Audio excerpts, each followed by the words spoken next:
understand that the state is proceeding on the lesser included offense of assault bodily injury married cohabitation as Right off the bat, the judge is spelling out the stakes up to a year in jail and a $4,000 fine. Not exactly light consequences even for what's considered a lesser offense. This is where plea deals can feel like a double-edged sword. As a Class A misdemeanor, the range of punishment is up to 1 year in jail and up to a $4,000 fine. Did you understand? Yes.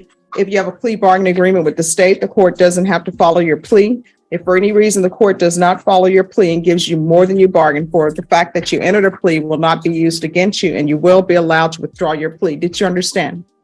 Did you understand you have a right to jury trial, a right for you or your attorney to cross-examine and confront any witnesses the state would call in the right to remain silent?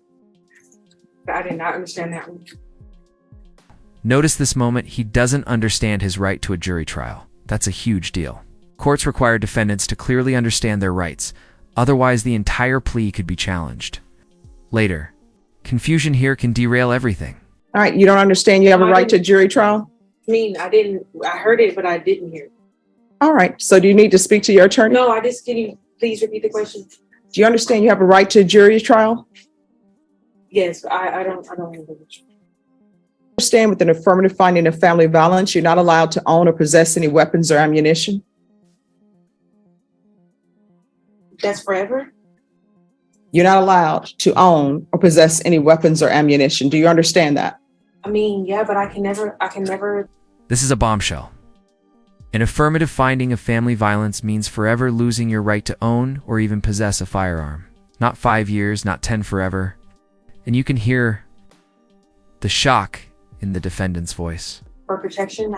You need to speak to your attorney about that. But with an affirmative finding of family violence, you're not allowed to own or possess any weapons or ammunition. Okay. Do you understand? Yes, ma'am. And with an affirmative finding of family violence, you're not allowed to be designated as primary custodial parent. Did you understand that?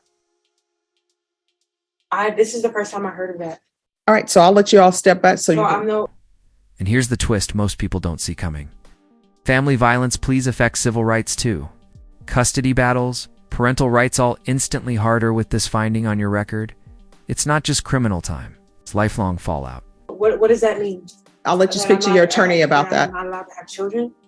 Oh, you can have children, but if there's some sort of custody issues that arise, technically and legally, the court is not allowed to have you as primary custodial parent. Now, if in the best interest of the children, they determine that you will be the best placement, then they can do that.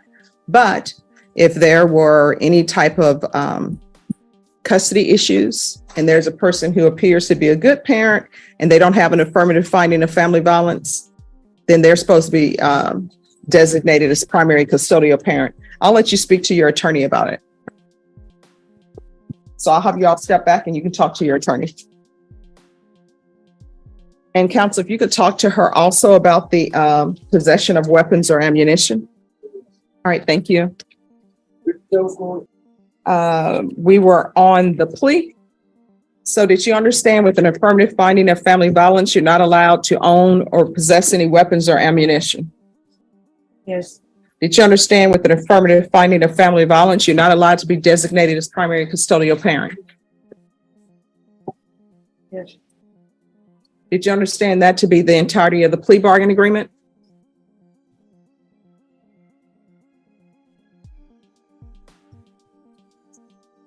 I don't. This is the emotional breaking point. The defendant is realizing this. Isn't just about avoiding jail, it's about whether they can even parent their own kids. That's the kind of collateral consequence lawyers warn about, but defendants often don't hear until it's too late. I understand what's going on here. But I'm not going to be able to have my kids? I'm not your attorney. So the only thing my job is to make you understand what the plea bargain agreement is. I've explained to you with regards to the meaning of an affirmative finding of family violence, and I always give people those instructions so they will know, because many times when people enter pleas on the criminal sides, they have an impact civilly and in other ways.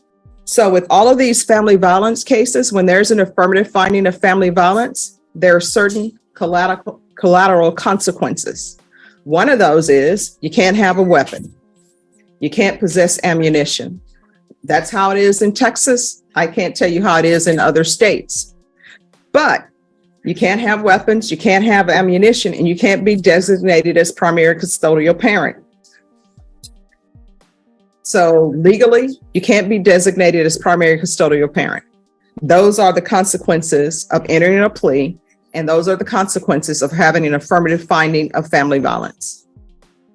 Now, if you would like to, counsel, we can bring this back for tomorrow. No, it's okay. It's fine.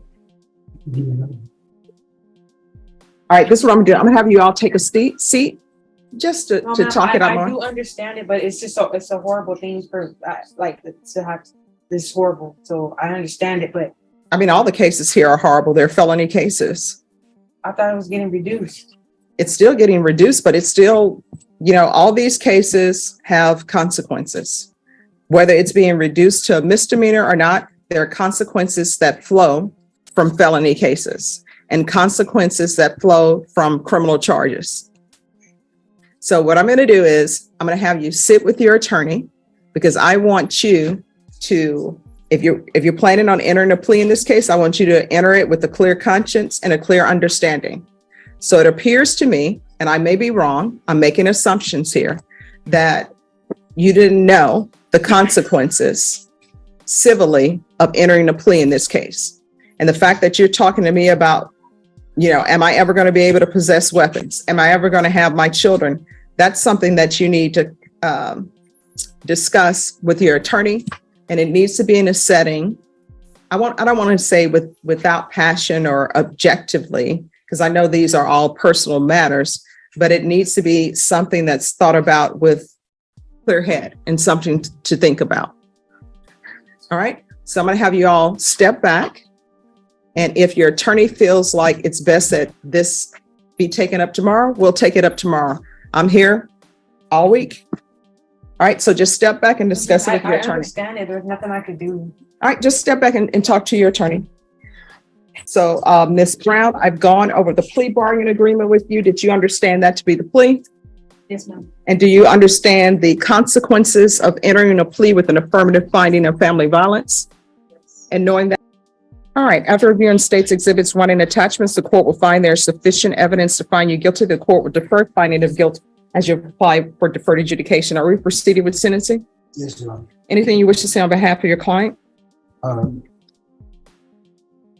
We has had the problems, I guess, communicating and understanding what is happening, but after explaining several times her situation, she understands everything, and we're asking that the court accept the recommendation from the state to place on deferred. All right. What was your warrant for? In the police report, it says that when the complainant called the police showed that you had a warrant. So what did you have an active warrant for? It had been for a failure to ID. All right, State, can you see if there are any pending charges other than this case? Yes. Yeah, there's a failure to ID. Oh, sorry. Your Honor, there's a failure to ID, and that one is, according to the state, would be TIC. It's not listed in the plea. Judge, there is, but we can, I can enter a dismissal. I think you just give me a couple notes to fill out a dismissal. All right, thank you. All right, are you employed? At the moment, no, I'm not. How do you support yourself? I'm living with family right now. What family is this? My mom. All right, and Child Protective Services were called. Is Child Protective Services involved? Yes. All right, this is what the court is going to do. 2 years deferred adjudication. There's an affirmative finding of family violence. Well, let me strike that. The state is requesting that actually you have a conviction What the court can do is you can have a conviction. That's what you bargained for, or either I can give her deferred adjudication. Leave those for deferred adjudication in your ask for. All right, if the court were to give you deferred adjudication, if anything were to happen and your probation were revoked, you could end up with potentially 1 year in the Bexar County Jail. What the state has offered you, if you were to not do well, you could still end up with 1 year in the Bexar County Jail. So which would you prefer? Would you prefer conviction or deferred adjudication? Conviction. Oof, this is a near disaster. One wrong word, conviction instead of deferred, and you've just chosen a guaranteed jail sentence over probation. Luckily, the judge catches it, but moments like this show how easy it is to trip up in court. All right, court will sentence you to 1 year in the Bexar County Jail. No, miss. You said a conviction. Oh, I thought, okay, I'm sorry. Oh my God, no. So are you I thought asking? you meant like on the record. Are you asking for deferred? Yes, ma'am. All right, with the deferred adjudication, the court could sentence you to up to 1 year in the Bexar County Jail if you are unsuccessful. Do you understand? Yes. And up to a $4,000 fine. Do you understand? Yes, ma'am. And are you requesting that the court give you deferred adjudication? Yes. All right. Court will sentence you to 2 years deferred adjudication. There's an affirmative finding of family violence. There's to be no contact with Tagai Buzu. If there are some kind of child custody arrangements that need to be made, you'll need to make those through a third party.